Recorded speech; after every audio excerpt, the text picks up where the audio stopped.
Hi అండి. అందరికీ నమస్కారం. ముందుగా అందరికీ శ్రీరామనవమి శుభాకాంక్షలు అండి. ఇది శ్రీరామనవమి రోజు ఉదయాన్నే నేను వేసుకున్న ముగ్గు అన్నమాట అండి. అదిగోండి శ్రీరామనవమి అంటేనే రాముల వారి కళ్యాణం అంటే ఇంటింటి కళ్యాణం కదండి.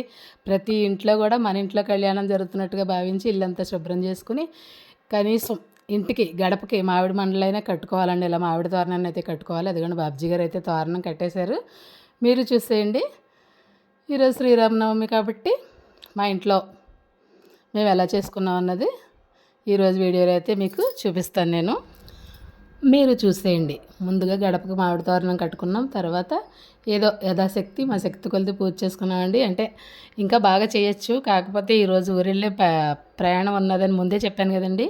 వమ్మింగి వెళ్ళాలి. మా తమ్ముడు మా మరదలు ఈరోజైతే మా ఊరు రామాలయంలో వమ్మింగిలో సీతారాముల కళ్యాణం జరిపిస్తున్నారండి. అక్కడికైతే వెళ్ళిపోవాలి. అందుకనేసి నేను త్వరగా పూజ అయితే ముగించేసాను. కొద్దిగా వడపప్పు పానకం రెడీ చేసుకుని దేవుడి దగ్గర పెట్టేసుకుని పూజ అయితే చేసేసుకున్నాం అనమాట అండి బాబ్జీ గారు నేనుని. అదిగోండి, శ్రీరామ రామ రామేతి రమే రామే మనోరమే సహస్రనామ తత్తుల్యం రామనామ వరాననే. జై శ్రీరామ్. అదిగోండి, హారతిని కూడా సమర్పించేశాను. శ్రీ రఘునందన సీతామనోహర, శ్రీ రఘునందన సీతామనోహర, శ్రితజన పరిపాల శ్రీరామచంద్ర హారతి గై కొనుమా. కర్పూర హారతి కరుణతో గై కొను, కర్పూర హారతి కరుణతో గై కొను, కౌసల్య తనయ శ్రీరామచంద్ర హారతి గై కొనుమా. కౌసల్య తనయ శ్రీరామచంద్ర హారతి గై కొనుమా. జై శ్రీరామ్. వెళ్తూనే ముందు మా ఊరు రామాలయానికి అయితే వెళ్ళిపోయి రాముల వారి దర్శనానికి అయితే వెళ్ళిపోయామండి. ఇదిగోండి మా పంతులు గారు పూజ కోసం, అదే కళ్యాణం కోసం అన్నీ సిద్ధం చేసుకుంటున్నారు. ఇంకా కళ్యాణం జరిపించే దంపతులు అయితే ఇంకా రాలేదండి. ముహూర్తం ఉన్నదంట. అదిగోండి తలంబ్రాలు మొత్తం అన్నీ పంతులు గారు అయితే ముందుగా అన్నీ సిద్ధం చేసుకుంటున్నారన్నమాట అండి. మా ఊరి రామాలయం అండి ఇది. లాస్ట్ ఇయర్ అయితే మేమే ఇక్కడ కళ్యాణం జరిపించాము, సీతారాముల కళ్యాణం. ఆ పిక్స్ నేను నెక్స్ట్ వీడియోలో యాడ్ చేస్తానండి. ఇది 2 వీడియోలు అయ్యేలా ఉంది, లెంత్ ఎక్కువైపోతుంది అందుకనేసి. అదిగోండి బాబ్జీ గారు అయితే కొబ్బరికాయ కొట్టేశారు మా రాముల వారికి, మా సీతమ్మ తల్లికి. జై శ్రీరామ్ జై శ్రీరామ్ అనుకుంటూ అదిగోండి ఊర్లో పిల్లలందరూ కూడా ఒకళ్ళు అలా దర్శనానికి వస్తూ వెళ్తూ ఉన్నారండి. ఇప్పుడు 8:30 అలా అయింది. కళ్యాణం మొదలు పెట్టేస్తే ఇది అంతా ఖాళీ ఉండదండి కూర్చోడానికి కూడా. అందుకనేసి ఉదయం నుంచి అందరూ వచ్చేస్తారనమాట. అదిగోండి మా ఊరు రామాలయంలో అయితే అలా ఉంటుందన్నమాట అండి. లోపల మొత్తం రామ పరివారం అంతా ఉంటుందండి. అదే పట్టాభిషేకం జరిపించిన ఫోటోలో ఎలా అయితే ఉంటారో అలాగే వశిష్ఠ మహర్షితో సహా అందరూ ఉంటారండి. కొన్ని చోట్ల రామాలయాల్లో అయితే ఓన్లీ రామలక్ష్మణ ఆంజనేయ స్వామి లక్ష్మణస్వామి ఉంటారు. కానీ మా రామాలయంలో అయితే పట్టాభిషేకం థీమ్ అంతా కూడా ఉంటారండి. బయట ఇలా ద్వారపాలకులు కూడా ఉంటారు. అదిగోండి బాబ్జీ గారు అయితే కొబ్బరికాయని కొట్టారు కదండి, లోపల నమస్కరించుకుంటున్నారు. నేనైతే వీడియో తీసుకుంటాను కదండి, అందుకనేసి చెప్పాను కదండి. నేను ఎప్పుడు కూడా మనసులో ధ్యానించుకోవడమే ముఖ్యం అని చెప్తాను. ఇలాగా అన్ని పట్టి పెట్టేయడం మీద పోసేయడం నాకు ఇష్టం ఉండదండి. నేను లాస్ట్ వీడియోలో కూడా చెప్పాను. అదిగోండి స్వామివారి పాదాలకైతే నేను నమస్కారం చేసుకుంటున్నాను. వరుడు రామయ్య తండ్రి, వధువు సీతమ్మ తల్లి. చూపిస్తానండి వాళ్ళని. చాలా అంటే చాలా అందంగా ఉంటాయండి మా రామాలయంలో విగ్రహాలు. ఎక్కడైనా రాముడు అంటేనే అందగాడు కదండి. ఆజానుబాహుడు, అరవింద దళాయతాక్షుడు అనేసి ఆయన అందం ఇంకెవ్వరికీ ఉండదంట కదండి ప్రపంచంలో. అదిగోండి మా సీతమ్మ తల్లి ఎప్పుడు మమ్మల్ని చూడదండి. క్రీగంట అలా రామయ్య తండ్రినే చూసుకుంటూ ఉంటుంది ఆవిడ. పూర్తిగా చూసినట్టు ఉండదు, కానీ అలా క్రీగంట ఆయన్నే చూస్తుందండి. చాలా అంటే చాలా మనోహరంగా ఉంటాయన్నమాట అండి విగ్రహాలు. ఇప్పుడు బాగా పాత రామాలయం అండి ఇది, ఈ మధ్యనైతే కట్టింది కాదు, అందుకనే ఇలా ఉంటాయండి. అక్కడి నుంచి బయలుదేరిపోయి వస్తూ కిర్లంపూడిలో నౌకాలమ్మ తల్లి గుడి దగ్గర ఆగేవండి. ఇది కిర్లంపూడిలో నౌకాలమ్మ తల్లి గుడి. కొత్త అమావాస్యకి 3 రోజులు చాలా పెద్దగా జాతర జరుగుద్దండి ఇక్కడ. చెప్పాను కదండి బాబ్జీ గారు అలా వెళ్ళిపోతూ ఉంటారు, నేను వెనకాల ఇలా వీడియో తీసుకుంటూ వెళ్తాను. నేనైతే గడపకి నమస్కారం చేసుకుని గడప దాటి లోపలికైతే అడుగు పెట్టాను. ఆయన అయితే అప్పుడే గుడి లోపలికే వెళ్ళిపోతున్నారు. అంటే ముందు వెళ్ళి కొబ్బరికాయ చూపించి అమ్మకి దండం పెట్టుకుని తర్వాత కొట్టి తీసుకొస్తారు కదండి. అందుకని అనమాట అండి. చూడండి గుడి చాలా కలర్ఫుల్గా ఉంది. ఎందుకంటే కొత్త మాసం అన్నే కదా అయ్యింది. బాగా ప్రతి సంవత్సరం కలర్స్ అవి వేస్తారు కదా. వెళ్ళగానే ఎదురుగా ఇలా పోతురాజు బాబు ఉంటాడండి. తర్వాత లోపల గర్భగుడిలో అమ్మవారు ఉంటారు. నేనైతే డైరెక్ట్ వెళ్తూనే ఇలాగా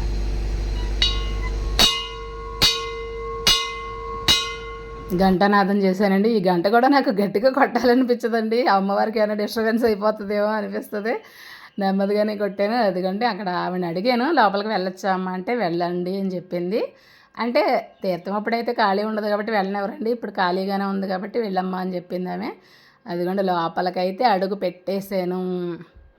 లోపల అమ్మవారు చూడండి ఎంత కళగా ఉన్నారోనండి.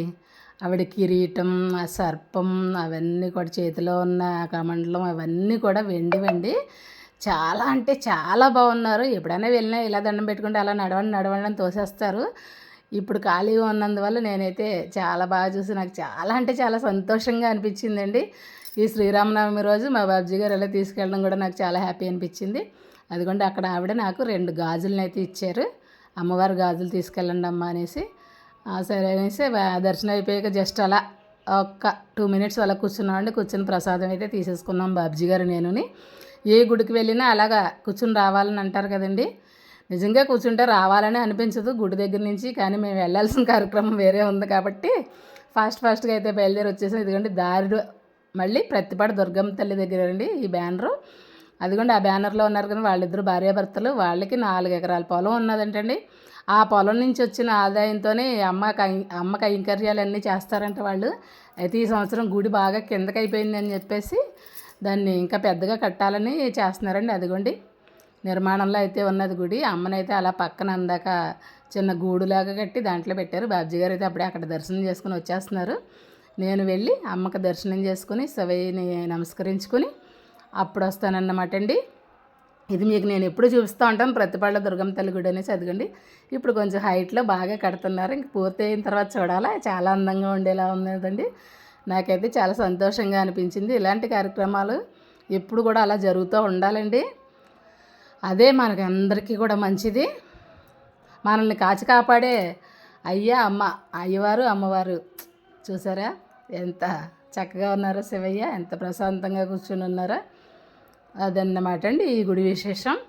ఇంక నెక్స్ట్ ఇంకెక్కడ ఆగలేదులేండి. ఫాస్ట్గా వమ్మింగ్ వెళ్ళిపోవాలి. ఎందుకంటే అక్కడ కళ్యాణం ఉదయం 7 గంటలకే జరిపించేస్తారంట అనేసి మా మరదలు ఫోన్ చేసింది. అయ్యబాబోయ్ 7 గంటలకి నేను రాగలనా? ఎందుకంటే ముందు రోజు సాయంత్రం నుంచి నాకు అస్సలు హెల్త్ బాగాలేదండి. చాలా అంటే చాలా బాధపడిపోయాను. అయినా సరే బాధ అంతా హెల్త్ బాగోనందుకు కాదండి, నేను వెళ్ళగలనా టైంకి అనేసి. అదిగోండి మొత్తానికైతే రామాలయానికి చేరుకున్నాము. ఇక్కడ ఒక విషయం చెప్పాలండి మీకు. ముందు స్వామివారిని, వరుడిని, వధువుని చూసేయండి. ఎంత పెళ్లి కళ వచ్చేసింది చూడండి రామయ్య తండ్రికి. ఎంత కళగా ఉన్నారో. అక్కడ నాకు హెల్త్ బాగోగా నేను వెళ్ళగలనా లేదా అనుకున్నానండి. రాత్రి అంతా బాగా లేదు. ఉదయం 7 గంటలకంటే నేను కళ్యాణం టైంకి లేనో చాలా బాధపడ్డానండి రాత్రి అంతా కూడా. ఏంటి తండ్రి ఇలా చేసావు అనేసి. అయితే విచిత్రం ఏంటంటే నేను వెళ్ళేటప్పటికి 9:30 అయింది. అయినా సరే పంతులు గారు వచ్చి వెళ్ళిపోయారంటండి. అంటే చూసారా రామయ్య తండ్రి నాకు ఆ అదృష్టాన్ని కల్పించారని నేనైతే చాలా సంతోషించానండి. ఈ విషయం గురించి మీకు మళ్ళీ విపులంగా చెప్తాను. అదిగోండి మేము వెళ్ళగానే ఇంకా ఏముందండి, అందరూ పాపం కళ్యాణం కోసం వచ్చిన వాళ్ళందరూ అలా కూర్చుని ఉన్నారండి. 7 గంటలకే తమ్ముడు ఫోన్ చేశాడు, అక్క మేము వెళ్ళిపోతున్నాం రామాలయం దగ్గరకు, నువ్వు ఇంకా రాలేదేంటంటే నాకు కొంచెం హెల్త్ బాగాలేదు బాబు, లేట్ అవుతుంది వస్తానులే అని చెప్పాను. కానీ అక్కడికి వెళ్ళేసరికి అందరూ అలా కూర్చొని ఉన్నారండి, వెయిటింగ్ అనమాట. చూసావా అమ్మ అక్క రాలేదని కళ్యాణం ఆపేసావా తమ్ముడు అన్నాను. వెళ్ళగానే వాడు నవ్వుతున్నాడు. రామయ్య తండ్రే అమ్మాజీ రాలేదని కళ్యాణాన్ని ఆపేసుకున్నారండి. ఈ భావన ఎంత బాగుందో కదండి. అది నిజమా అబద్ధమా అయినా కానీ నాకైతే చాలా సంతోషంగా అనిపించింది. అదిగోండి అందరూ కూడా పెళ్ళికి వచ్చిన అతిథులందరూ అలా కూర్చుని ఉన్నారన్నమాట అండి. చూసారా అదండి కళ్యాణం అంటే. ఇక్కడ కళ్యాణం కూడా చాలా బాగా జరుగుతుందండి. చిన్న రామాలయం కొత్తగా కట్టుకున్నారు, అయినా సరే చాలా బాగా జరుగుతుందండి. ఒక 3 సంవత్సరాలు వరుసగా అన్నయ్య వదిన కూర్చున్నారండి. ఈ సంవత్సరం అయితే తమ్ముడు కూర్చుంటున్నాడు అన్నమాట. అడుగుతున్నారు టిఫిన్ చేశారు అనేసి మేము చేసేసి వచ్చేసామమ్మా అని చెప్పాను. ఎందుకంటే మేము ఎలాగో ట్యాబ్లెట్లు వేసుకోవాలి కాబట్టి. ఇంతలోపు నేను వచ్చానని తెలిసి మా సాహితీ పరుగున వచ్చేసిందండి, పెద్దకి వచ్చిందని చెప్పేసి. అది కూడా గోరింటాకు పెట్టుకున్నదంటే అది చూపిస్తుంది నాకు. చాలా అంటే చాలా ఇష్టం అండి దానికి ఇలాంటి యాక్టివిటీస్ అంటే. వారం రోజుల నుంచి సందడంటండి. మా డాడీ పెళ్ళి కొడుకు, మా అమ్మ పెళ్ళి కూతురు అని చెప్పేసి అందరికీ చెప్తుందంట. అదన్నమాట అండి అక్కడ విశేషం. అయితే పంతులు గారు రాక కోసం అందరూ వెయిట్ చేస్తున్నాం అన్నమాట. అంతే కదండి, ఇక్కడ కళ్యాణం రోజునే సంతర్పణ జరుగుతుందండి. అందుకని ఏంటంటే పెళ్ళికి వచ్చి భోంచేసి వెళ్ళినట్టు ఉంటుందండి. చాలా అంటే చాలా బాగుంటుంది అట్మాస్ఫియర్. అందుకని జనాలు కూడా చాలా ఎక్కువ వస్తారు. అమ్మంగిలో 3-4 రామాలయాలు ఉన్నాయండి. ఇది మా ఇంటికి దగ్గరలో ఉన్న రామాలయం అన్నమాట అండి. మొత్తానికైతే పంతులు గారు వచ్చేసారు. కళ్యాణానికైతే ఏర్పాట్లు జరిగిపోతున్నాయి. అదిగోండి, వరుణ్ణేమో తమ్ముడు తీసుకొస్తున్నాడు, వధువునేమో మా మరదలు తీసుకొస్తుంది, లక్ష్మణస్వామినేమో మా చెల్లి కూడా లక్ష్మాదేవి అండి. తను కూడా ట్విన్స్లో లక్ష్మాదేవి అన్నమాట. లక్ష్మణస్వామినేమో మా లక్ష్మాదేవి తీసుకొస్తుంది అనమాట అండి. ఇంకా ఆంజనేయ స్వామి వారు ఉన్నారు. ఇంకా మా సాహితీ ఉంది కదండి, ఇప్పటికే సీతమ్మ తల్లిని ఇచ్చేయమంటుంది. నువ్వు మొయ్యలేవమ్మా అనేసి మా మరదలైతే ఇవ్వలేదు. తర్వాత ఆంజనేయ స్వామి వారిని అయితే మా వదినాని మా సాహితీ కలిసి తీసుకొచ్చారన్నమాట అండి. ఇవాళకైతే ఇక్కడితో ముగిద్దాం అనుకుంటున్నానండి. ఇప్పటికే వీడియోలు ఎంత ఎక్కువైపోయింది, కళ్యాణం ఎలా జరిగింది, ఎంత బాగా జరిగింది, ఎలా జరిగింది అన్న విషయాల్లో అయితే నేను రేపటి వీడియోలో అప్లోడ్ చేస్తానండి. నెక్స్ట్ వచ్చేసి దీంట్లో ఈ కళ్యాణం జరిగేటప్పుడు మనం కళ్యాణం చూసినా చూడకపోయినా ప్రవర అనేది వినాలంటండి. ఆ ప్రవరని అయితే నేను మొన్న లైవ్ వీడియోలోనే అప్లోడ్ చేశాను. వీలుంటే ఒకసారి చెక్అవుట్ చేయండి. అది వింటే మన కళ్యాణం జరిపించినంత పుణ్యం వస్తుందంటండి. అదిగోండి, దండలను అయితే కొంచెం వాళ్ళు ఎగుడు దిగుడు వేశారు. మీకు తెలుసు కదా, నాకు అంత పర్ఫెక్ట్గా ఉండాలి. అయితే నేను వీడియో తీయడం వల్ల నేను కనిపించడం తక్కువగా ఉంటుంది ఈ వీడియోస్లోనే. అప్పుడు ఆ ఫోన్ ఇంకో ఆమెకి ఇచ్చి నేనైతే ఈ దండల్ని కరెక్ట్గా సర్దుతున్నానండి. ఎందుకంటే ఎగుడు దిగుడుగా వేస్తే ఏం బాగుంటుందండి, నిండుగా ఉండాలి కదా. అదిగోండి, కరెక్ట్గా భుజాలపై కల్లా దండలు వచ్చేలాగా సర్దుతున్నాను అన్నమాట. ఆ లక్ష్మణ స్వామికి చూడండి ఎంత పొడవు వేసేసారో, అలా కాదనేసి కొంచెం వెనక్కి జరిపి కడుతున్నానన్నమాట అండి. ఇది రామయ్య తండ్రి నాకు కల్పించిన అవకాశంగా నేను భావిస్తున్నానండి. ఎందుకంటే కళ్యాణం అయిపోతుందేమో అనుకుంటూ వెళ్ళాను నేను. నిజంగా ఎలాగో అయిపోతుంది కదా అనేసి నేను ఈ దారిలో ఈ దేవాలయాలన్నీ దర్శించుకుంటూ వెళ్ళానండి. నాకు అది దక్కించాడు తండ్రి, ఇది దక్కించాడు. ముందు రోజు హెల్త్ పాడైనా కానీ, ఎప్పుడు కూడా హెల్త్ పాడైనా కూడా ఏంటి ఇలా అయ్యిందని నేను ఎప్పుడు అనుకోనండి. ఎందుకంటే ఇంకా పెద్దగా అయ్యేది చిన్నగా, ఇంకా పెద్దగా వచ్చే నీరసాన్ని చిన్నగా చేసాడేమో ఆ తండ్రి. ఈ బాధ ఈ టైంలో నేను అనుభవించాల్సిన రాసిపెట్టి ఉందేమో అనేసి నేనైతే అనుకున్నానండి. నిజంగా రాత్రి 12 అయ్యే వరకు కూడా ఆరోగ్యం బాగోక నేను చాలా బాధపడ్డానండి. ఏమీ కాదులేండి, గ్యాస్ట్రిక్ పెయినే చాలా ప్రాబ్లం అయిందండి. 2-3 ట్యాబ్లెట్లు వేసుకున్నా కానీ నాకు సెట్ కాలేదు. ఉదయం లేవగలనా, నేను వెళ్ళగలనా అనేసి బాధపడుతూ పడుకున్నానండి. ఆరోగ్యం బాగాలేదని బాధపడలేదండి. కళ్యాణానికి నేను టైంకి వెళ్ళలేను అనుకున్నానండి. ఉదయం ఏదో నీరసంగా లేచాను. లేచిన తర్వాత మన ఇంట్లో పూజ, ఈ ముగ్గు ఇవన్నీ చేసుకునేసరికి ఎలాగో టైం అయిపోయింది. 7 అన్నారు కదా, నిజంగా కళ్యాణం అయిపోతుందని అనుకున్నాను. కానీ ఆ తండ్రి నా కోసం తన కళ్యాణాన్నే టైం మార్చేసుకున్నారని అలా ఫీల్ అయినప్పుడు నాకు చాలా అంటే చాలా సంతోషంగా అనిపిస్తుంది. ఇదన్నమాట అండి ఈ కళ్యాణం యొక్క విశేషం. మిగతా వీడియోని నేను రేపటి వీడియోలో అప్లోడ్ చేస్తానండి. ఇవాళకి ఇదేనండి వీడియో. అదిగోండి, కళ్యాణం జరిపించడానికి దంపతులు అయితే కూర్చున్నారు. చాలా అంటే చాలా చాలా బాగా జరిగిందండి కళ్యాణం. వచ్చిన వాళ్ళందరూ కూడా చక్కగా కూర్చుని, ఎందుకంటే ఇక్కడ ఇంకో విషయాన్ని మనం గమనించాలి. ఇంటికి వెళ్ళిపోవాలి, త్వరగా వెళ్ళిపోవాలి, వంట చేసుకోవాలి అనే గొడవ లేదు కదండి. పెళ్ళి కదా, పెళ్ళికి వచ్చారు, చక్కగా భోంచేసి వెళ్ళిపోతారు. అందుచేత అందరూ కూడా ఒక్కళ్ళు కూడా కదలకుండా చాలా బాగా కూర్చుని ఈ కళ్యాణాన్ని తిలకించారండి. ఈరోజుకి ఇదేనండి వీడియో.